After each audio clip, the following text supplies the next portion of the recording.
የታላቁ መስጂድ ሼህ የተራዊ ሶላት ሲመሩ ራሳቸውን ስተው ወድቀዋል።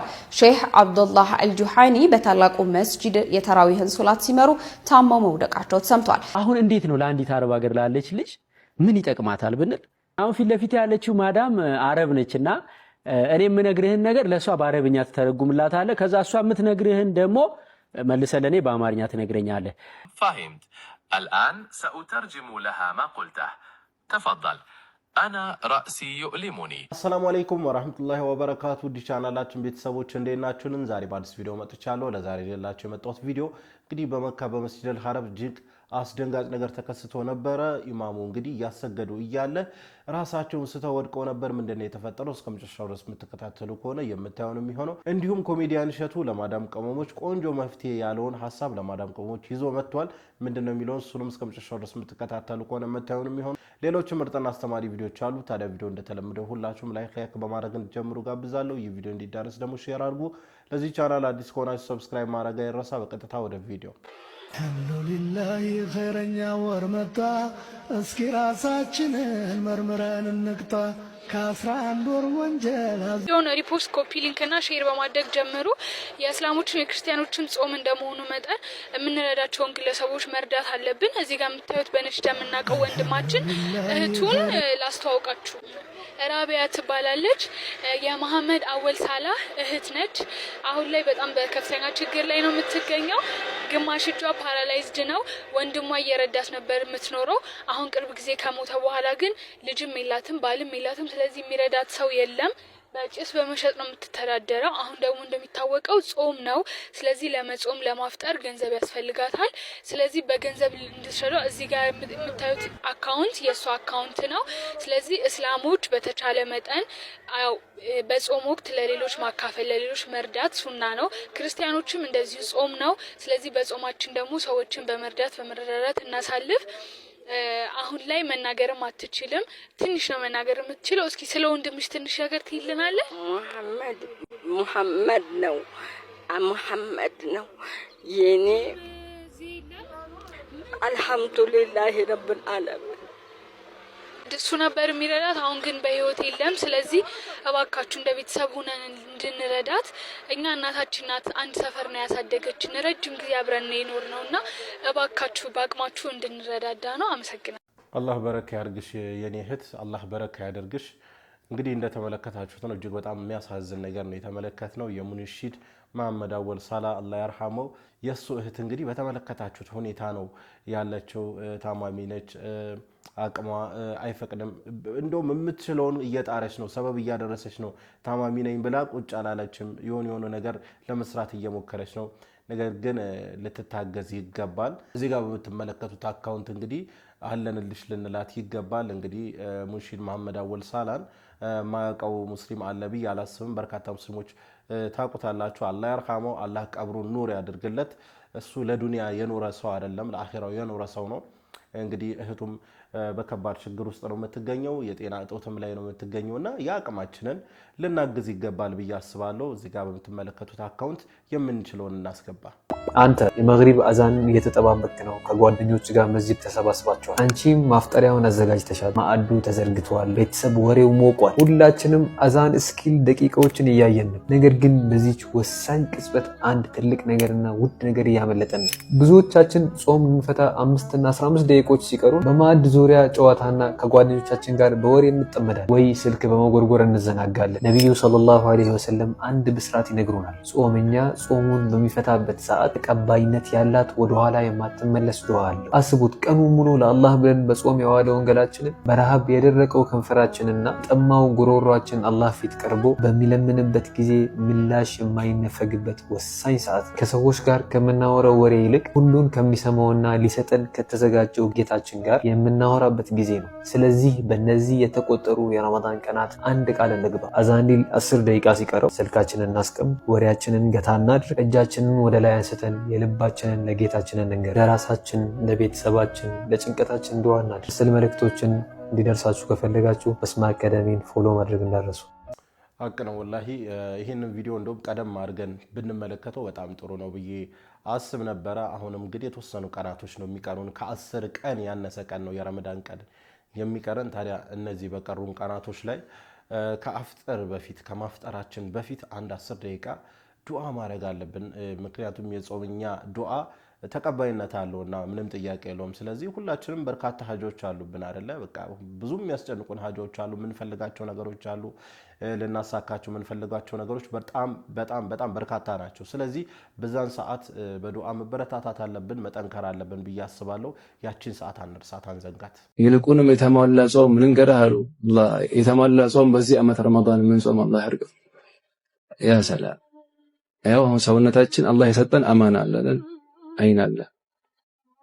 እስኪ አስቡት አሁን ሰለፎች 60 ጊዜ ቁርአን አختሙ አላህ በሰጣቸው አይን 60 ጊዜ ቁርአን አختሙ አኺራ ተሰለፍ ከነዘዋል አላህ እንት ያختማችሁ ረመዳን 60 አልহামዱሊላህ አለፉ ተባለ መጣ አንተ ረመዳን ላይ ስንት አختም አላህ ቲክቶክ አختም ቋል አልহামዱሊላህ ፌስቡክ አختም ቋል ከነዚህ በኋላ መሰለፉ ራሱ ያሳፍራል። አይንህ በምን እንደከመ በቲክቶክ ደከማት በምን ደከማ ነው በሶሻል ሚዲያ። ይሄ መራራ እውነት ነው፣ ወላሂ መራራ እውነት ነው። ሰሃቦች ቁርአን በማክተም ነው ረመዳናቸውን የሚያሳልፉት። ረመዳናቸውን ብቻ ሳይሆን ለነገሩ ለነሱ አመቱን ሙሉ ረመዳን ነው ሰሃቦች። እኛ ግን ረመዳን መጥቶ እንኳን እንቸገራለን አይደል? የመጀመሪያዎቹ ቀናቶች ላይ ጠንከርንና ከዛ በኋላ መለሳለስና እንደዛ አይነት ነገር ይፈጠራልና በጊዜ እንንቃስቲ። ምክንያቱም ቲክቶክ ላይ ፌስቡክ ላይ ነው ጊዜያችንን የምናሳልፈውና እነሱ ነገር ከስልካችን ጋር ያለውን ግንኙነትን ቀንስና ወደ ቁርአን እናዙ፣ ወይንም ደግሞ በስልካችን ቁርአን ጭነን ቁርአን እንቅራበት። አለበለዚያ ከባድ ነው የሚሆነው። አሁን እንዴት ነው ለአንዲት አረብ ሀገር ላለች ልጅ ምን ይጠቅማታል ብንል ጉግል ላይ ጄሚናይ ብላ ትገባለች። ጄሚናይ የሚለው ልክ መጻፊያ ቻት እንደ ቴሌግራም ቻት ያመጣላታል። ሲያመጣላት አፕሊኬሽኑን ዳውንሎድ ለማድረግ ሊንክ ስጠኝ ትላለች። በቋንቋ በአማርኛም ይሁን በኦሮምኛ በትግርኛ። ከዛ ሊንክ ያመጣል፣ ዳውንሎድ ታደርጋለች። ልክ እንደ ዋትስአፕ እና ቴሌግራም ስልኳ ላይ ዳውንሎድ ታደርጋለች። ከዛ 3 ነጥብ አለች ከስር ላይቭ ነች ያቺ። እሷን ክሊክ አድርጋ ሰላም ጄሚናይ እንደምን አለክ? ሰላም እኔ ደህና ነኝ፣ አንተስ እንዴት ነህ?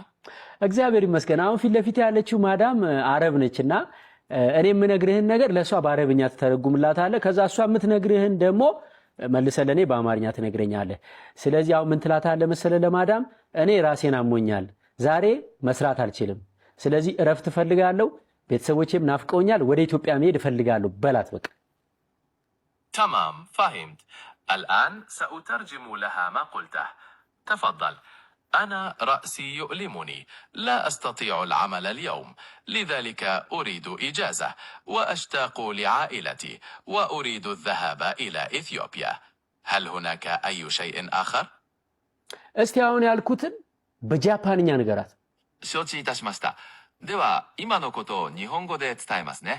どうぞ。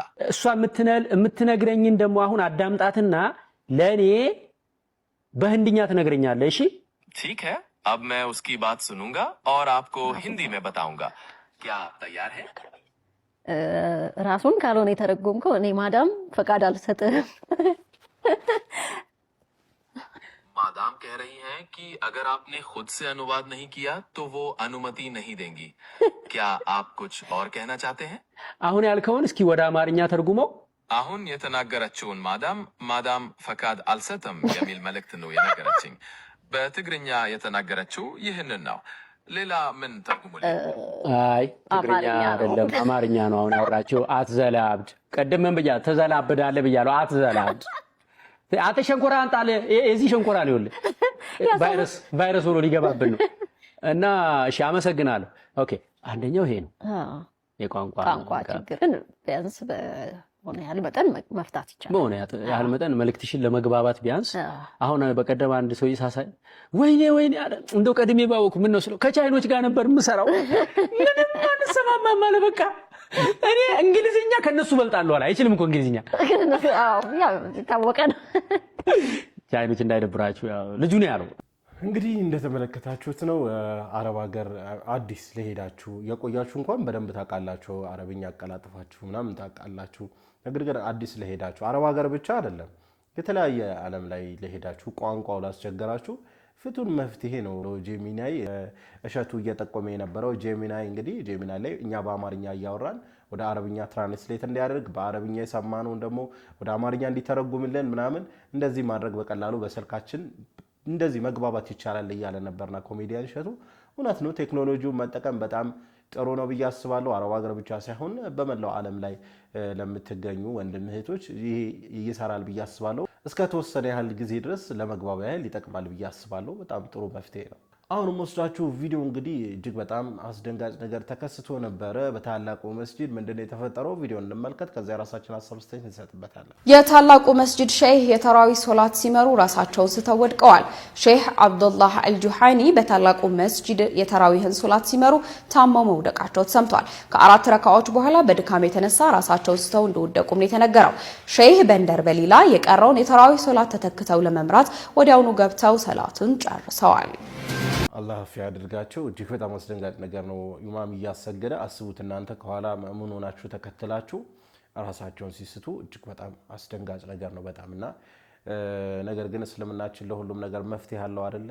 እዛ ያለ ሰው ይቀጥላል። እንግዲህ ሌላ ኢማም ተተክቶ ቀጥሎታልና እጅግ በጣም አስደንጋጭ ነገር ይህ ነበር ተከስቶ የነበረውና አላህ Subhanahu Wa Ta'ala ሙሉ አፊያቸውን ይመልስላቸው ነው ማለት ፈልገው። ለማንኛውም ለዛሬ ይዤላችሁ የመጣው ቪዲዮ ይህን መስል ነበር። ቪዲዮን ከወዳችሁ እንደተለመደው ሁላችሁም ላይክ አድርጉ። ይህ ቪዲዮ እንዲዳረስ ደግሞ ሼር አድርጉ። ለዚህ ቻናል አዲስ ከሆናችሁ ሰብስክራይብ ማድረግ አይረሳ። የደወል ምልክቷን ይጫኑ። ኢንሻአላህ በቀጣይ በአዲስ በቆንጆ ቪዲዮ እስከምንገናኝ ሰላም አለይኩም ወራህመቱላሂ ወበረካቱ።